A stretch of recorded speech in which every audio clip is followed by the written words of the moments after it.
So ESPN released their yearly Future Power Rankings where they project which teams they think will have the most success over the next 3 NBA seasons. And I thought it would be a fun video to go over where the Cavs ranked and share my quick thoughts on the list as a whole. The way ESPN ranks these teams is by using 5 categories, these categories being the talent on the roster, the confidence they have in the front office, the market appeal that each city has, financial freedom that the team has to work with, and the draft capital they have in store.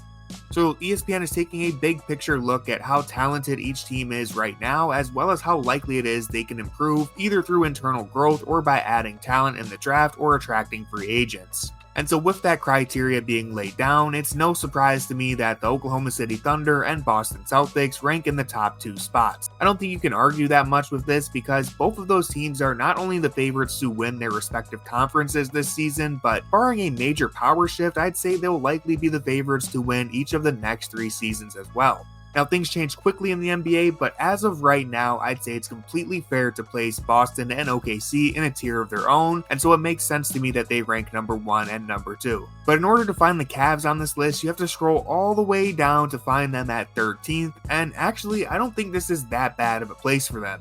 Coming in at 13th would make them the 5th highest ranked Eastern Conference team, and if I told you that the Cavs would finish 5th in the East next year, or even 2 years from now, that would sound pretty reasonable.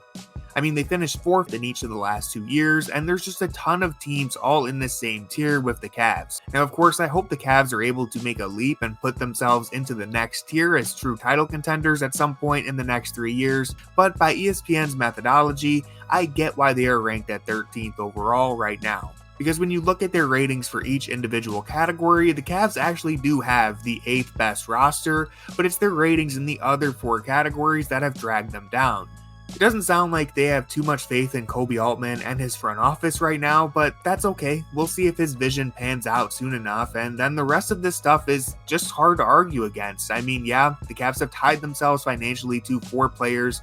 They have sold all of their draft capital in the Donovan Mitchell trade, and while I think their market appeal is less important than anyone really thinks in the NBA, it's natural that Cleveland falls down towards the back half of this list.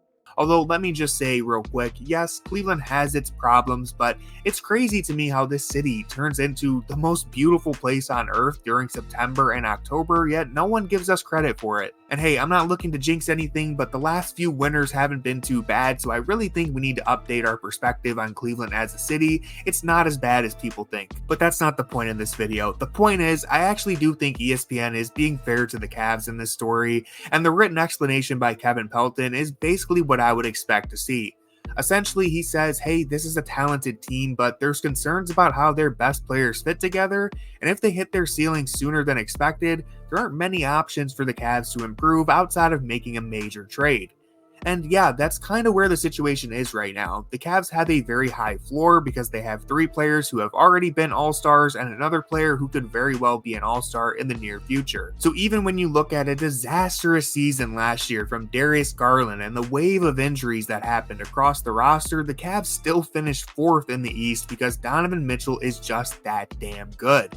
And really, the roster as a whole is pretty talented. The issue is we still don't know how much higher this ceiling can get because it's all directly tied to the internal growth of the core 4. And again, the concern is if they end up stagnating in their development, they don't have many other options to turn to. And so you don't want them to be stuck in the middle of the Eastern Conference outside of title contention looking in.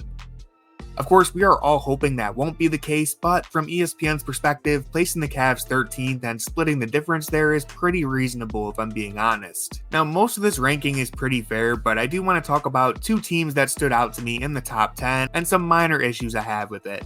Now, the first one is very understandable, but putting the Philadelphia 76ers at 4th on this list just feels like maybe we are missing a category in our method, because I don't see how anyone can feel overly confident in Joel Embiid or Paul George being healthy for an extended playoff run. Like, there's just no way I'm betting on those two to not only be healthy, but show up for a long stretch in the playoffs when both of them have had some serious struggles on the big stage. And so maybe health is something that should have been considered when they were making this ranking, but but I want to be clear, there's one hell of a duo in Paul George and Joel Embiid, and Tyrese Maxey is a fantastic player to go along with them. And on top of that, I think this Philly team has a ton of depth. So yeah, if they are healthy, then they are capable of beating any other team in the NBA. I'm just not sure if the wheels are going to stay on longer for more than one round in the playoffs. And so I get why you have to place them this high because of how talented they are on paper, but man, I just don't think they're going to be the fourth most successful team in the league over the next 3 years. And also, let's just highlight that 3-year cutoff because it's doing some heavy lifting here.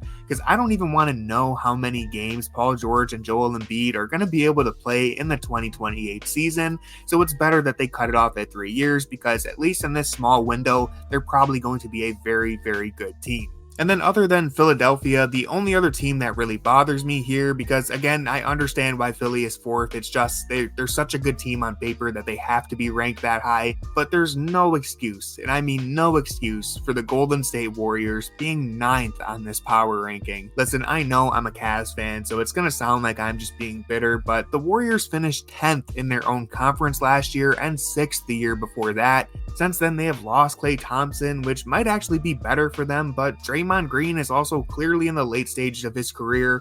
Stephen Curry is going to be 37 in March, and so that legendary core that made them a dynasty in the first place just doesn't exist anymore. And listen, I like Brandon Podziemski, Jonathan Kuminga, and Jackson Davis, but unless one of those guys develops into an all-NBA caliber player, then I just don't know where the star power is coming from anymore for the Warriors. We have already seen over the last 2 seasons that Curry, while he is still truly a special player and one of the best in the world, he just can't carry a team on his own at this stage in his career. And there isn't another player on the roster right now who I'd say you can comfortably bet on being an all-star by the time Curry is still at an elite level. Like, Podziemski is really good, but I don't think he's going to be your second option, and Kuminga probably isn't ready yet either. And so at the least, I don't really see how you can argue that the Warriors have a more promising core than Indiana or Orlando, and I'd rather have Victor Wembanyama than both Kuminga or Podziemski, so I just don't see the case for Golden State being ranked ahead of those teams. I think they're getting a lot of credit for the front office and their market appeal, but really, how much does this matter if at the end of the day, they don't have a roster that can get them out of the play-in tournament? And so overall, I understand why the categories really benefited Golden State in this list, but I do think a few teams got snubbed ahead of them. But hey, it's just a random power ranking by ESPN. It really doesn't mean that much. I just thought it would be fun to react to this and talk a little bit about the Cavs and a few other teams since we haven't had much basketball to talk about. Thankfully, the NBA season is right around the corner, so if you like this video and you want more Cavs related content, then please drop a like, leave a comment, and hit subscribe so you don't miss out. I have a wave of player previews ready to release in October, so definitely stick around for those, and let me know if you like the idea of these videos where I kind of look at ESPN or other outlets and just share my thoughts on some of the reporting and the narratives that are going on around the league. I think this was a fun video and I'd like to do more of this, and so with all that being said, go Cavs!